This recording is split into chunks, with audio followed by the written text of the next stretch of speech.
Well, thank you for meeting with me today. We are going to go through our individual professional development plan. Here in Davenport, we call it our career development plan. So thank you so much. And this is going to be based off of our post-observation conference that we just had last week. And so we're going to start in that professional growth area, just reflecting on that lesson and kind of our conversation that we had after that. Were there any areas where the lesson could have been more effective in your revising writing lesson? I felt like, with the new curriculum, I just felt like I could have been a little more familiar with what I was going to be doing. And I feel like I could have let the kids maybe do a little, I was kind of all over. So I think maybe if I could have had them working together or doing just a little more of the lifting themselves, it might have been, and like I had said before, I still wish I had my own example from the day before. I was just going to bring that up. So much regret. Yes. So much regret over that. Have you had a big move the day before and like, are we back in our space? Are we not back in our space? So that kind of threw some things off too. Yep. Were there any instances where student engagement seemed low during your lesson? I don't think like overall. I do think like as we focus on, in that situation, I was like focusing on a kid like, oh, yep, you've got that. And then I think when there's enough of them that are like, well, she's not in front of all of us, maybe a little bit. So I think just some downtime of them waiting while I looked at individual students, there might have been some disengagement. And, it's certainly, from an outsider's perspective, no one was out of control or doing anything. It was just, I'm not sure they were like sitting there just thinking nonstop about their work. Yeah. And anytime that you did need to and then you came back, it was like very quick of like moving on with the lesson. You had everyone with you. Could you or would you have handled any of the situations differently in the lesson? I just would have had that darn example. Yeah. But just that. I think otherwise, will I do it differently next year? My second year teaching this curriculum, certainly. Oh yeah. But it's just, it is what it is. But and it's part of like having a new curriculum. You just got to do it. You just got to get through it. And then it's like, okay, I did that, like, right. So. And even, as we move into the next couple of modules, I'm already like thinking like, I'm already adjusting even on that. Awesome. Just from being more familiar with it. Nice. So part of our career development plan and your individual professional development plan is to create a SMART goal just for a focus for you to have. And so when we have that SMART goal, the S is going to stand for that specific piece. And so what would you like to increase your student participation in your lesson? How? Sorry, I was like, that doesn't make sense. Yeah. How would you like to increase student participation? I think that I could probably have them work a little more together with each other, as far as like we were talking about. It is hard for me to get to all of them, and maybe I'm losing a few of them. So if they're able to maybe work together a little more, or even just have more conversations about what they're doing. Right now they're all kind of in little third grade silos, but I think they can learn more from each other. So maybe being able to embed that in a little more into each lesson, especially something like writing, because it's really about the ideas. And that's something easy they can talk about, as far as, the mechanics of writing, that's a different ballgame. But as far as like what we were doing there with the revising that, I think that would be something that they could work together on, or at least like have conversations about. Yeah, awesome.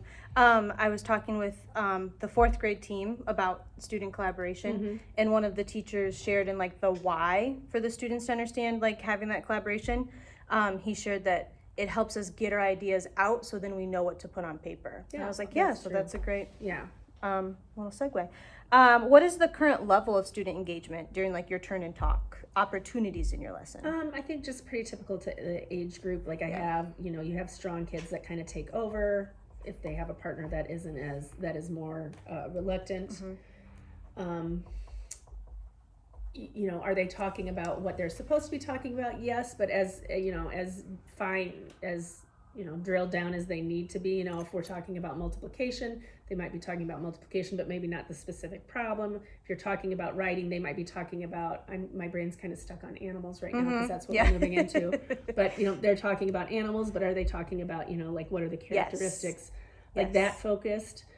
Probably not. So I think just our current level is pretty good as far as, are they willing to do it, and do they look like, again, from that outside perspective, if someone walked in, these kids are engaging in discourse, but I think we could really drill down more to leading them to be more, on topic as far as like specific. If I told them to talk about their writing now, do I think they'd talk about that topic? Yes. Do I think they'd talk specifically about their writing? Maybe not, if I wasn't right there. So we could focus on increasing like the percent or a certain number of students engaged and actively participating in that turn and talk. Awesome. I like how you kind of said, like, even from the outside perspective, does it look like they're engaged? Yeah. Awesome. So focusing on that student discourse, support standard 2 for our teaching standards, just to demonstrate the competence in content knowledge that's appropriate to the teaching position. And 2 of those sub-criterias is just using the knowledge of student development to make learning accessible for every student. So definitely using that collaboration, I can learn from my peers, is developmentally appropriate and then accessible for every student, and then understands and uses instructional strategies that are appropriate for the content area. I mean, I know it's even like explicitly stated in lots of different pieces in your curriculum for reading and for math. And also hits standard 3 of demonstrates competence in planning and preparing for instruction, which is just selecting strategies to engage all students in the learning. So those are 2 standards we can focus on for our Iowa teaching standards. Important ones. Then the next letter for SMART is that measurable. So how would you like to measure the goal? Is it like the frequency of turn and talk? Is it students on task or engaged during turn and talk? For me, I think I'd probably rather look at that engagement piece. I've joked before about you could turn and talk all day. What is it? Why? Yes. And how is it meaningful? So I would rather focus on, when we do it, is it meaningful versus how often am I doing it? How often are we doing it? I think, that's important as well, because the more they do it, the more familiar they are. But also, I think for me, it would be more meaningful if they were really, if I was looking at how engaged. Yeah. Okay. And you had shared that of just like, does it look like they're engaged? Right. And like you could be talking, but also you're talking about your aunt's turtle instead of the characteristics of a turtle. Right. So how would you like to collect data to measure the goal?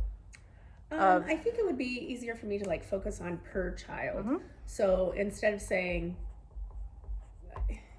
like an overall, like looking like, I'm going to try to look at all of them during a turn and talk during a day, and like, am I observing, like, are they eyes on the speaker? Are they responding to questions? And then also, are they on topic?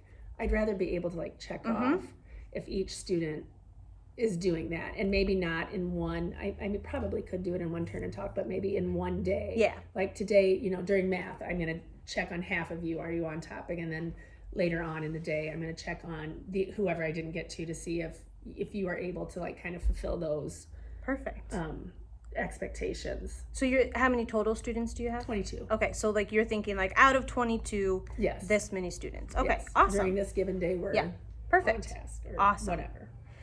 So the next letter for our SMART goal is A for achievable or agreed to. So how will you implement increasing student engagement through students you're using that turn and talk in your classroom?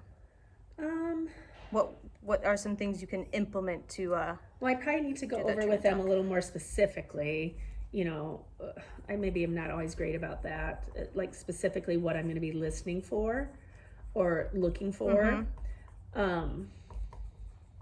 So maybe just a little more instruction on that. They do all have like the steps down, but I don't think I'm always great about like the specific information, like what you should really be talking about as far as, yes, we're talking about animals, but like we're specifically talking about this, or yes, we're talking about, what happens if you change a number in a multiplication, anything like that. So awesome. Just like teaching them, maybe being better about front loading, like is specifically what I'm going to be listening for. Awesome. So we'll use some prompting to make sure that that's achievable to implement. Yes. And then the R is relevant. So what are some of Madison's like main focuses right now in instruction and implementation of our new curriculum?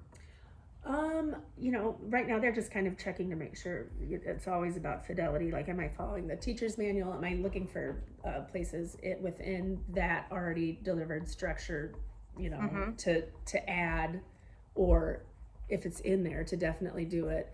Things like turn and talk and student discourse and all of that. So student discourse is a big one for us right now, but within the framework of our new curriculum, you know, trying to get that in there. So we have, you know, we have a reading goal, we have a math goal, you know, and attendance is certainly not. Yeah.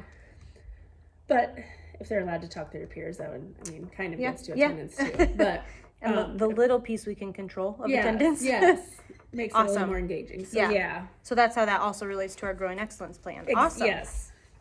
And then just the T for our SMART goal is that time frame. So when are you thinking we would like to accomplish this goal of increasing student engagement? I think the end of second quarter. Yeah. Second quarter to me would be a good time to focus on it. We finish up first here in the next couple of weeks. And I think the end of second quarter would be, you know, we're still, I can't believe they're already in October. It's almost November. But, I know. But I think in the second quarter would be good. Awesome.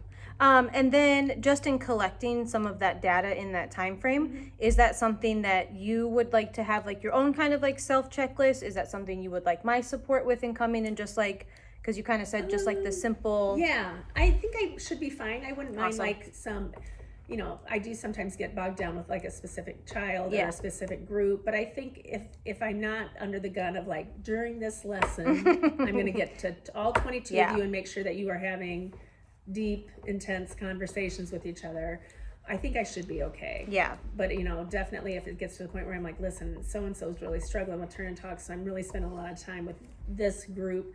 Could you maybe come in and check on what the other ones are doing? Awesome. That might be something. Yeah.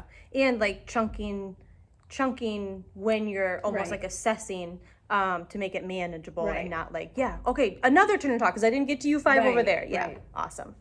Okay, so just to kind of summarize, our SMART goal is that you said by the end of the second quarter, just to give us some time, we're wrapping up quarter 1 here, to increase the number of students who are actively engaged in that turn and talk, who are actively participating, and you'll get some out of your 22 students. We can fill that little part back in of how many students started, and then by end of November, how many. Do you have to just like a ballpark guess if you were to say like, I feel like it's kind of this number right now?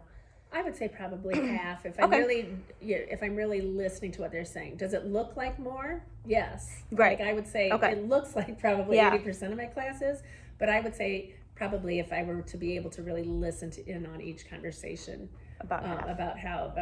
I would say right now. And then so like an achievable goal, would you say, so if that's like 11 out of 22, would you say like to get to like 18 or 17 out of 22? Would actually be perfect because I mean, you know, I have 4 students who have, you know, supports, special ed supports, and not that I would automatically assume that they would be the 4 that wouldn't, but definitely, you know, they'll be the ones that I'm having probably to focus on the most. So I think 18 probably. You know, and I'll probably end up being surprised. I usually am. They'll probably all be great, and I'll have 4. Because sometimes with turn and talk, it can be the students that are maybe a little, you know, higher achieving currently that are like, I don't need to listen to what you're going to say. Yeah, I already have my thought. I'm good with it. Yeah.